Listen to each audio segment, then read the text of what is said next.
Y estamos en comunicación con Miriam Bregman, ella es dirigente nacional del PTS y del Frente de Izquierda Unidad, exdiputada nacional, y en la izquierda generó mucha preocupación este anuncio de parte del gobierno nacional de la eliminación de las PASO, que seguramente va a ser tema de discusión de acá a fin de año o en las sesiones extraordinarias. ¿Qué tal, Miriam Bregman? Fernando Amato, Demián Verduga y Lorena Álvarez te saludan. Hola, hola. ¿Me escuchás, Miriam?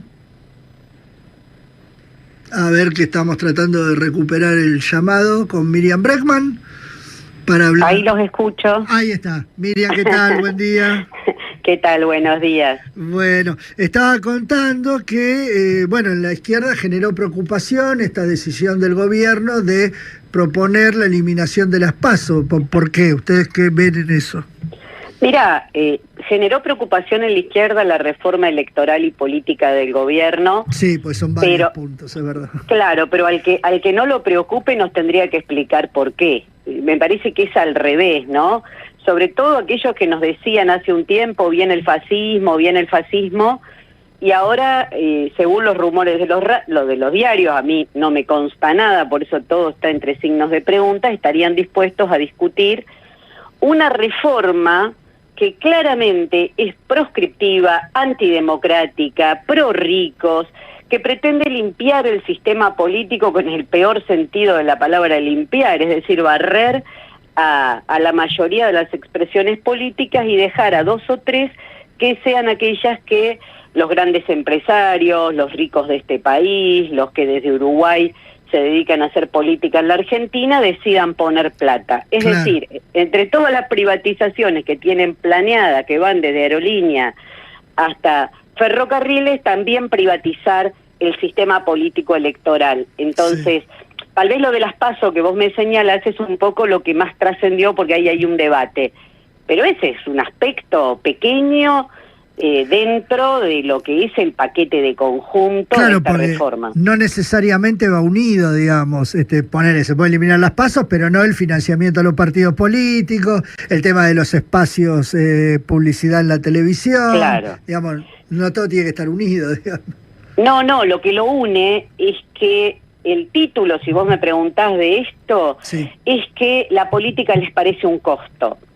Entonces aquellos que ya empezaron a discutir aspectos, si te voto lo de las PASO, no te voto lo de las PASO, pará un poquito, primero definime si ya vamos a empezar a decir que tener que ir a votar es un problema, que tener que ir a votar es un costo, en una democracia capitalista en la cual la participación es bastante baja, incluso desde el propio régimen constitucional se dice que el pueblo no delibera ni gobierna a través de su representante, lo cual es una limitante bastante importante, ¿no? Sí. Que vos solo puedas opinar cada 2 o cada 4 años, estén destrozando el país como lo estén destrozando, pero es otra discusión. Pero si aún así ir a votar ya te parece que es un problema de costos, ir a votar te parece que es un problema de molestar a la gente, me parece que eso hay que discutirlo claramente. Y después hay otra cuestión que yo no entiendo, te digo sinceramente, porque leo que sectores de Sergio Massa ya presentaron un proyecto en provincia de Buenos Aires, que habría negociaciones. ¿Quiere decir que les parece mejor la reforma política electoral de Milei que aquella que hizo Néstor Kirchner? Ya ahí me tienen que dar una brújula, porque me van a tener que decir cuáles son sus líderes políticos, porque yo ya no entiendo nada, ¿viste? Sí. Acá es evidente que hay una negociación, es evidente que la izquierda va a ser proscripta, porque Galperín no va a poner plata para que Miriam Bregman sea candidata y le cuestione sus ingresos millonarios, porque acá se puede hablar mucho de la pobreza, lo único que no te dejan hablar es de las grandes fortunas, de la riqueza que hay en nuestro país. Entonces, es evidente que la izquierda va a ser proscripta por ese motivo, porque te eliminan cualquier posibilidad de paridad. El hecho de eliminar los debates es eliminar que la gente pueda conocer a todos los candidatos, porque si no vas a tener publicidad igualitaria en los medios de comunicación, que incluso es bastante baja, porque ya durante el gobierno de Macri se restringió y por supuesto el valiente gobierno de Alberto Fernández no se animó a reponer. Ya tenés una publicidad bastante baja en los medios de comunicación, solo vas a hacer campaña si hay ricos y poderosos que pongan el dinero porque el Estado no va a poner un peso. Sí. No vas a conocer los candidatos porque con la boleta única solamente vas a conocer los 5 primeros. Lo que venga escondido atrás, desde Pepín, Simón, Rodríguez Simón, hasta lo que sea puede venir escondido de atrás porque no lo vas a ver. Bueno, el problema es que es proscriptivo con la izquierda y proscriptivo con el votante, que no se va a enterar qué pasa hasta que llegue al cuarto oscuro y se entere a quién le pusieron plata para que esté ahí. Sí, es proscriptivo con los partidos chicos en general, me parece, ¿no? Más allá de la izquierda, porque también me estaban diciendo, me contaba acá mi compañero Demián Verduga, que eleva el piso, ¿no? Del el proyecto. Que es un tema. Sí. El problema es que yo no veo que los demás se quejen, entonces yo digo, ¿qué pasa detrás, viste? Con tanta tranza que veo que vi en el Congreso en todo este tiempo, yo, ¿cómo puede ser? Porque por eso te digo, no, yo obviamente tengo la obligación de defender a la izquierda, una izquierda que ha crecido en participación tenemos un bloque de 5 diputados como jamás. Y han crecido desde que están las PASO. Y hemos crecido en los sindicatos, en las universidades, hemos ganado un montón de centros de estudiantes en el último tiempo. Entonces, cuando vos decidís proscribir a una opción política es porque te molesta, ¿viste? Yo lo del debate, perdóname, pero es la sangre en el ojo. ¿Por qué está tan molesto con los debates presidenciales Milei? ¿Por qué? Sí. Bueno, entonces, ¿le vas a dar el capricho a Milei?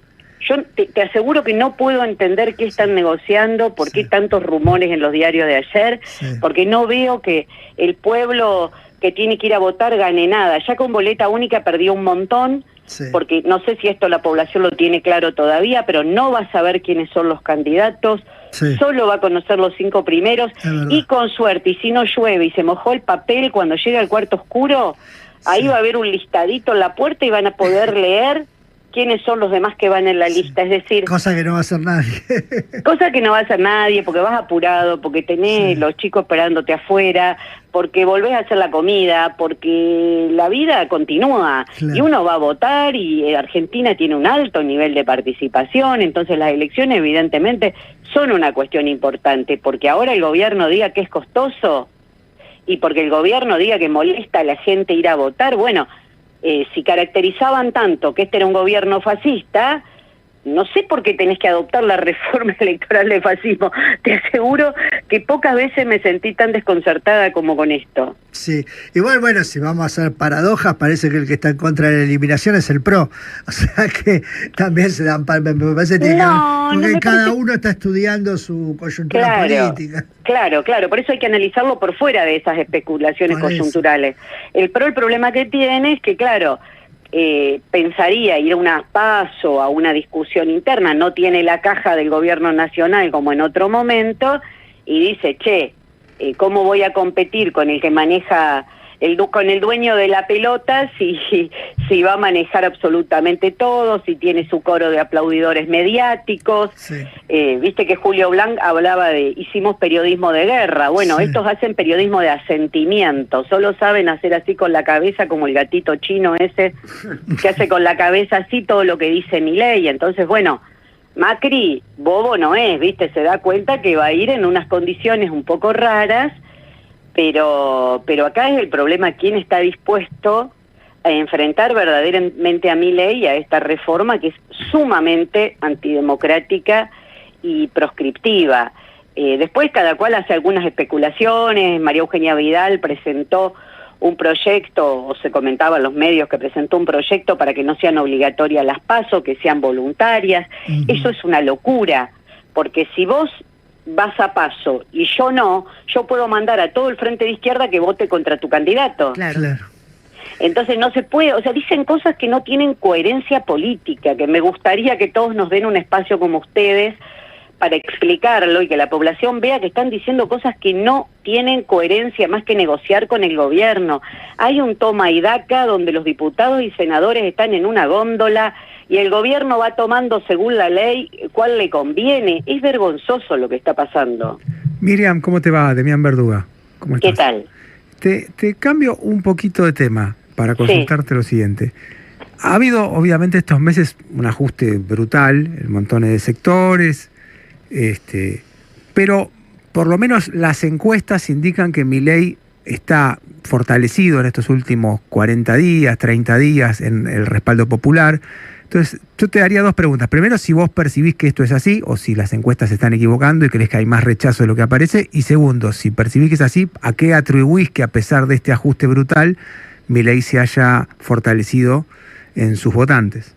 Para mí la fortaleza de Milei es la oposición, te lo digo sinceramente. Para mí la fortaleza de Milei es la oposición, empezando por la oposición. Pero vos sos parte de la oposición. Bueno, yo soy parte de la oposición, pero si hay algo que no pueden decir es que nosotros le concedimos en nada, que abandonamos la calle, que nada, yo hasta causa judicial ya tengo por manifestarme contra Milei. No, la persecución hacia las organizaciones sociales que salen a la calle, yo no he complacido en nada. Ahora, los partidos mayoritarios, tradicionales, festeja Milei, te pongo un ejemplo concreto, festeja Milei el blanqueo, que le entraron 20.000 millones, etcétera, etcétera. ¿Quién se lo votó? Un blanqueo escandaloso, ¿eh? En el Senado se lo votaron todos. Todos es todos, ¿eh? Sí. Bueno, no faltó nadie. Bueno, sí, ya sé.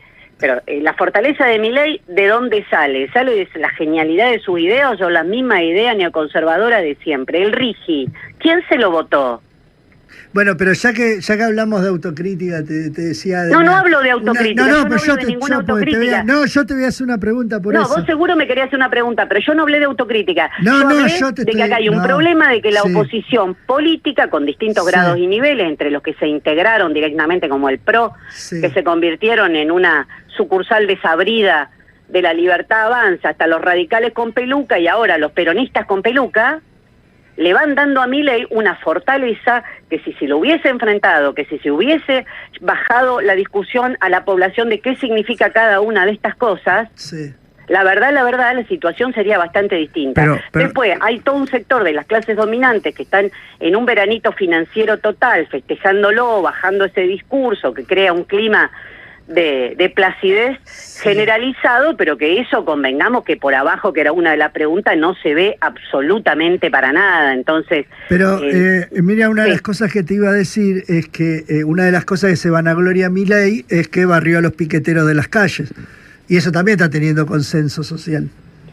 No sé, yo no puedo decir que tiene consenso social, porque no es lo que yo veo. Lo que yo veo es que cada vez que hay una convocatoria masiva, bien armada, bien llamada, como fue el 24 de marzo, con las 2 movilizaciones que hubo, como fue el 8 de marzo, como fueron incluso los esporádicos paros de la CGT, como fueron las marchas universitarias, el pueblo sale a la calle, las movilizaciones son masivas y el ánimo de manifestarse también. Entonces, ¿yo de dónde sale eso del consenso? Ahí sí, yo no sé de dónde lo sacan, porque yo cada vez que veo que hay convocatorias, que se logra la unidad, que los que no se la juegan nunca se juegan, que dejan de ser picantes en Twitter y pasan a la calle, la respuesta social es enorme. Pensemos nada más que en las marchas universitarias. Sí, la respuesta social es enorme. Entonces, lo que habla Milei es de los piqueteros, no de las marchas de unidad. Sino lo que habla Milei es de los piqueteros, no de la marcha de unidad. Bueno, pero porque se estigmatiza, y eso no empezó en el gobierno de Milei. Se estigmatiza a las organizaciones sociales, se estigmatiza a los dirigentes sociales o piqueteros, el nombre que le quieras dar, se los culpa de los grandes problemas del país. ¿Por qué? Porque lo que no quieren que se hable es del hambre que hay en el país. No se puede hablar del hambre, no se puede hablar del aumento de precios de los alimentos. El INDEC mide la inflación y casualmente se olvida o subvalora lo que más afecta a las clases populares, se olvida los alquileres, se olvida de las tarifas. Entonces son muchas cosas que hay que discutir, Hola Miriam, ¿cómo estás? Buen día, Lorena Álvarez te habla. ¿Cómo estás? Una de las cosas que sí me parece interesante de esta época, que no sé si ustedes lo están pensando, que es cuando, por ejemplo, tenemos un notero, el cronista, va a la estación de Once y pregunta, que esas son las cosas que más porque es cierto, mientras hay un veranito financiero y hay gente que se va a ir a Brasil en 15 días, vos tenés menos consumo de alimentos. Pero por otro lado, cuando a la gente de menos recursos les pones micrófono, nos pasa casi todas las mañanas, se escucha que hay esperanza, que creen que esto va a salir. ¿Qué pasa con este nuevo cambio social donde te diría que hay un nuevo algo habrán hecho, que sería, si te va mal es que algo habrás hecho mal vos, y eso pega? ¿Qué sucede con eso para la izquierda? Que de verdad que es como, para todos, es decir, bueno, ¿qué pasa con este individualismo para hacerse cargo de la culpa y sacarle responsabilidades al gobierno?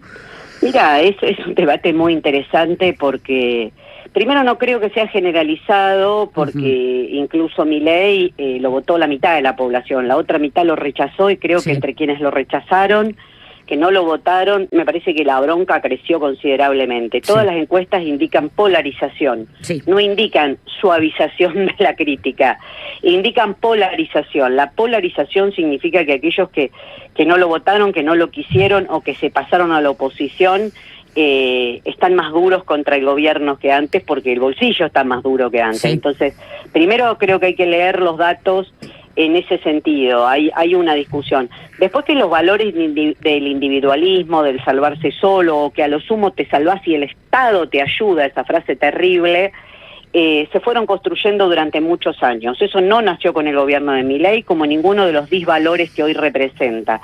La ultraderecha nacional e internacional lo que hace es llevar a los extremos y capitalizar sentidos comunes que se van instalando durante mucho tiempo.